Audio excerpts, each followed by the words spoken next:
Hey guys, it's early morning. I'm just trying to get my life. But yeah, I'm just like terrible. Cat hair.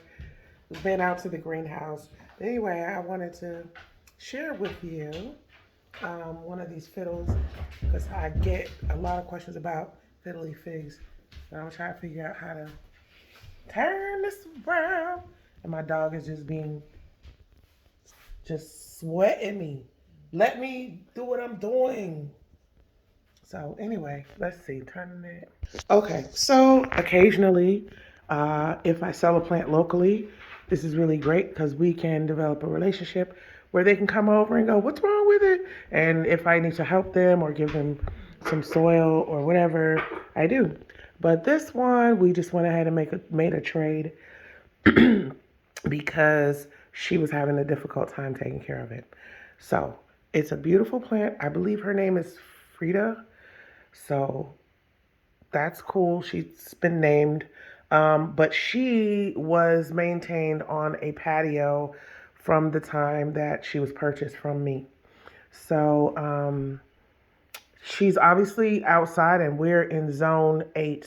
And so that's Georgia. And that's like a difficult thing to maintain a fiddle outside for the entire year because the certain seasons are colder. And Georgia gets weather where it might be 70 in the middle of the day and 30 at night and 50 in the morning and whatever. So you really have to keep these guys stable. One of the things I try to stress to people is that, hey, you can see me in the mirror. So, one of these things I try to stress to people is these are coastal plants. So, humidity is definitely a thing. If something is coastal and it grows by the water, there's going to be humidity, and there's going to be salt, and there's going to be all different kinds of minerals in that place. So, these plants are really sensitive in a way, but they're not in a way, right? So, anyway, this particular plant, Frida, let's go over it and we'll look at what's wrong. And hopefully, this will help you guys in your future with your fiddle so you can know what to do and what not to do. So, this might be a few minutes long. I try to keep my videos short, but sometimes it's just a lot to say. Anyway, so let's start from here. It's in a pot, which is fine. I don't like to do repots as often as some people do. I have learned from being in many greenhouses and many nurseries that the tighter the roots are, the more root bound a plant is, it's like that's when it goes absolutely crazy.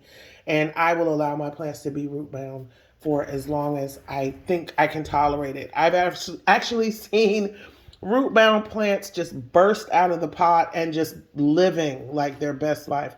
So I'm not quick to repot. All right, so let's start with this pot. It does have drainage holes, so that's a plus. And I didn't see any roots coming out of those drainage holes. I do see a few here, but that's fine. So it's not the pot. This is perfectly fine. I'm looking at the width and the girth of this uh, stem here, and I'm saying stem because this is just a branch. If this was a tree, there would be 4,500 of these on one tree, right? So, but this is a really good stem. Look at that. I mean, and it's not even moving. Part of making the stem strong is when the fiddles are small, you can sort of do this. Let me do it on a smaller stem. So you do that maybe a couple of times a month, but now this thing is like solid. So the tree is fine. I think it's going to have great growth and everything like that. Obviously, this has been pruned. So wherever you will cut this plant, a branch will grow out, especially if you cut it near the node. So this has extra branches growing out because this is, you see the tree here, boom, it stops right there. But when it was cut right there, boom, you get one there, boom, you get one there, and so on and so forth. So we've gone from the bottom to the stem, and now let's look at some leaves. All right, so let's look at this first leaf. This first leaf just has a lot of tears and holes in it. Now, unless we go under the bottom and find pests, like something that would be eating holes in there, then it's really not that. But I did find on this leaf some sunburn there and some sunburn over here. So the sunburn I'm referring to is this sort of redness. Uh, how would I describe that? It's kind of like it's a burn. That's the only way I can describe it. Let me see if I can find another one so you can see. Okay, this is a closer look at burn. That's really how it looks. And it actually is like dry and pigmented, so that's a burn. So obviously, wherever this was, it was in too much of a direct light. Now, bright is fine. And if we want to talk about light, light is different. Light is, okay, let's show you. We're in my dining room. So it's really bright over here. If you look underneath that table where it's dark, you'll see two tones of light, the one under there and one here. So that's still light. We're not even getting to sun yet. So now over there is going to be less light, and over in that corner you see it's less light behind that little vase there than it would be over here, because I've got bulbs on and whatever, and so you're going to get less light over there. Now let's turn this off. I'll turn everything off. So I've turned all the lights off. I still have light coming from this window, but now that corner over there is super dark. And look how dark it is under there. So you might have plants, if you want to think about this as a rainforest, right? So here's my rainforest, and all these huge tall trees are up here, and the trees that are down there in the bottom of the rainforest, they don't need as much light. So that's a quick light lesson. So this obviously was in too much light. It is burned here. It's burned here. See the burn? It's burned over here. It's burned right there. And obviously that's some kind of either sap or maybe some kind of poo from a bird or something. So it's definitely just been outside. All right, but it's definitely burned. Okay, so being outside like that, it got burned in the bright direct light. These rips could be pests, but they also could be just moving it, getting it in and out of the car, folding the leaves, whatever. It could be that. So you know that I always say these plants are very I am Groot, so it's a guessing game. I have no idea why it's ripped. Maybe a kid ripped it, or maybe there was pests underneath and maybe she cleaned them off. So that's the second part of the analysis, is that it definitely was sunburned, and it definitely has been outside in bright direct light too much. All right, let's walk around again. See, look at that. That's a perfect hole. I feel like that was some type of bug or something. So let's look at this leaf. I want you to look closely. Now, when you see this, I'm going to go back to the sunburn. Here's sunburn. On the underside of the sunburn, you don't see those dots, right? Sunburn is going to be on top. Now we're underneath the leaf, and we've got all these red dots. Okay? So those red dots really mean that when you water this plant, it is taking on too much water. There's a huge difference between water and moisture, and when you look at the tag from a plant and it says moisture, it is not water. That is humidity they're referring to. I think the tags even should change to say humidity. But moisture is different from water. So if you overwater this plant, this is the first sign. It will accept the water. And the plant is drinking all this water, but the vessels in this leaf that hold water have too much water and they burst. And they become inflamed and they turn red. This is definitely called edema, and it is overwatered. All right, so we found the sunburn, but the edema is different.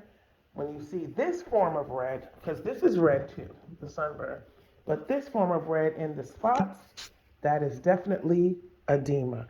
Let's go here. This is a beautiful, normal, pest-free, dot-free, burn-free leaf. This is a normal leaf. They're supposed to be kind of thick, and they're supposed to be shaped like a fiddle, which is a fiddle they could call a violin, you know, or a cello, something like that. That's why they call it a fiddle, because that's what it's shaped like.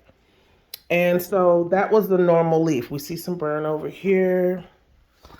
and just mostly rips. Now, for me as a person, I'm looking at this plant. Look at that plant. For me, if I'm photographing that plant, if I'm looking at that, that is a cute plant. I don't personally mind that it has these scars and bruises. If you mind that it has these scars and bruises, what's going to happen is you're going to have to wait it out. And the reason why you're going to have to wait it out, because once you get this on your leaf, that's it. It's for the life of the leaf. Now, if you say, well, I'm going to cut off all the ugly leaves. That's 1, 2, 3, 4, 5, 6, 7, 8, 9. There's edema on this leaf. There's burn on that leaf. There's burn on here and edema. And there's burn on this one and edema. But look at that edema on another. So you would be stripping the whole plant. So for me, it doesn't matter to me if I meet somebody and they have scars. I'm kind of cool with that. Like, everybody's been through something. So I'm okay with that. But if you just don't like it, and that's what happened with this person, she just was like, I'm just obviously not doing right, and she swapped it out for another plant. I do that if you're local. It's hard to do it if you're shipping, but I do that if you're local. So I understand it. But for me, I would leave this right here and allow it to continue to grow.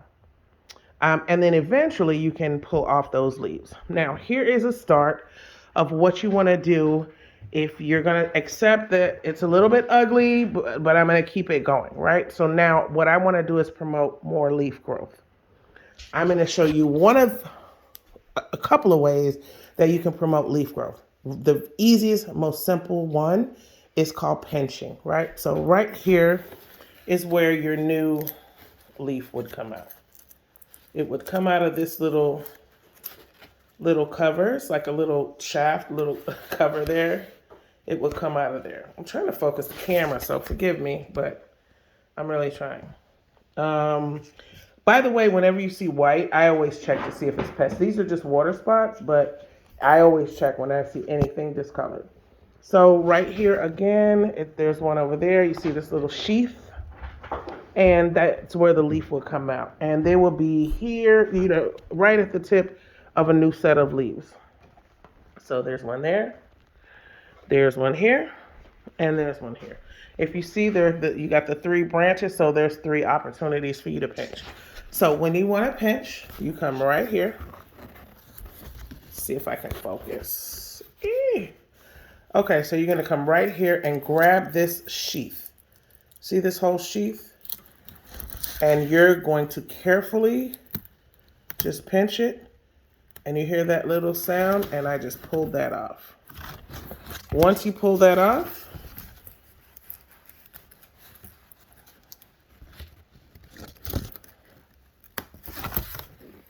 okay, so once I pull that off, I get what I call fiddle blood. See that little blood? And it's going to start to, let me go over here. See the blood? And it starts kind of bleeding down. There we go. Sorry about that. Okay, so you see it starting to bleed down. When you hit that blood, the significance of the blood is now you know that you really did break it off. So this is just the sheath that I broke off, but you want to get it to the point where you know that you have really pinched it off. So that's just that. I'm going to actually just put this back in there. And now you see you've got that fiddle blood coming down. All right, so that's a really easy thing to do. And what's going to happen is where you just pinch that, a new sprout of leaves is going to come out. And that way, this new sprout of leaves is going to burst out. And if you want to cut these off, you at least have more leaves. Because what you don't want to have is like the skinny tree that doesn't have leaves on it. So that's pinching. Super easy. You're just going to grab it down at the bottom here. Make sure you use your fingernails. I'm trying to see it. Okay. I'm sorry, I'm cameraman and gardener. Okay. So you just want to pull that off. I put it in the bottom. And let's see if we got the blood. All right, and so here we go. Little blood comes out. You know you hit it right. And in this section, you're going to get more leaves, and that will allow you to take this leaf off and that. It might take up to 4 weeks, 6 weeks, sometimes, depending on the plant and how you're taking care of it. Definitely, what I want to say, if you're not in a zone 10, a zone, with like a Miami, like a Tampa, if you're not in like a California, LA, like these cannot live outside facing 30 degrees, facing 20 degrees. The lowest you want to ever have this is maybe 65. You can push it to a 50, but that's about it. Okay? This little small pot, which is the equivalent of maybe a 10-inch pot, I would only put maybe 8-10 cups of water. That's about it, and let it drain out fully. The only time you will put these outside if it is temperatures over 70, 80 degrees, and you want to make sure that it's not in full sun. Remember, these are coastal. So if they're from the coast of West Africa, that sun is hitting different. First of all, it's hitting from a different direction. If you put this in east-facing sun is when the sun comes up. It's the strongest. It's harsh. It's beautiful. I love it. But it's strong. It's hot, and this is not for this plant. So you want to make sure wherever in your house it is, it has enough light, because it needs the bright light, but it doesn't need the direct light. So that way you can avoid burns and anything like that. If anybody has any questions, you can always write them below. If you have questions, you can DM me. You can email me at fiddlyfifi@gmail.com, and my phone number is on my business card, which I'll include. But those are just a few little tips, and I know this is not exciting, and I'm not doing like a skit, because sometimes people just ask me serious questions, and this is what I wanted to answer, because I got this plant in, and this person is like, I can't deal with it anymore, so I wanted to show you what was happening with this guy. Now understand that these leaves that are bruised and have gone through and endured some things, they're not going to revert back to a plain, beautiful leaf. They're not going to. So if you can't live with that, then you need to get a new fiddle, and you need to make sure that you follow the regimen as closely as you can. Otherwise, you're going to get these bumps and bruises. Okay? But all in all, this tree is beautiful. I don't even care that it has burns or that it has edema or anything like that. This tree is beautiful. Look at that. If this was my tree, well, I guess it is my tree now, but if this was my tree, I'd be super proud of it. Mistakes happen. Listen, when people mention to me, they go, oh, but you have a green thumb. It's not that. The most important skill in gardening is just mere observation. It's no different. I was talking to somebody today, and she said, my grandchild, I think something's wrong. I think he may be autistic, or maybe something's wrong. And that is not a death sentence. It just means you need to pay attention and watch. And now we've got to get him to the specialist, or get him into whatever program that will help him flourish. You've just got to make the environment safe for the plant you want to grow. This is really important. This is a life force. This is not your just decoration. It's not the same as I have this statue here. It's not the same. This, I have to invest time, a little bit of money, some water, some fertilizer, whatever. So don't discount them, and please try not to get so upset when they drop a leaf or when they have a hard time. Let's just do the observation and figure out why, and we can make our fiddles, happy in the environment that we're providing, because we can't provide a rainforest. Literally, I did in my plant room, and I had to, go in there and clean, because you're gonna get the mold and the mildew and the pests and the animals. Like, you can't have that in your house, right? But you can get as close as possible. So there you have it. This was one of my rescues, I guess, because I allowed my client to trade out. What did she trade out for? At first, she was going to trade out for a golden goddess or a philodendron lemon lime, but I think she ultimately got a philodendron burl marks. And I don't have one in this room, but to show you. But she got a philodendron burl marks, because I thought for her that would be an easier plant. But anyway, this is Miss Frida. I hope I'm getting the name right. And Frida is going to be fine. I ain't cutting nothing. I ain't changing nothing. We going, Frida. Yes, Mama, we're going to take care of you and grow you up as the old people say, into a beautiful plant. Thank you guys for listening. If you have any questions, don't forget to contact me at Fiddly Fifi. We're on IG, we're on Twitter, we are on Facebook, and we have Gmail at fiddlyfifi at gmail.com. Listen, you guys, have a happy Thursday, and I hope this helps somebody. Duke, you did not help at all. This is Duquan, in case anybody wants to know. Right.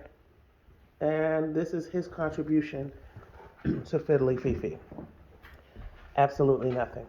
All right, y'all have a wonderful day. Love you guys. You know I mean it. Bye-bye.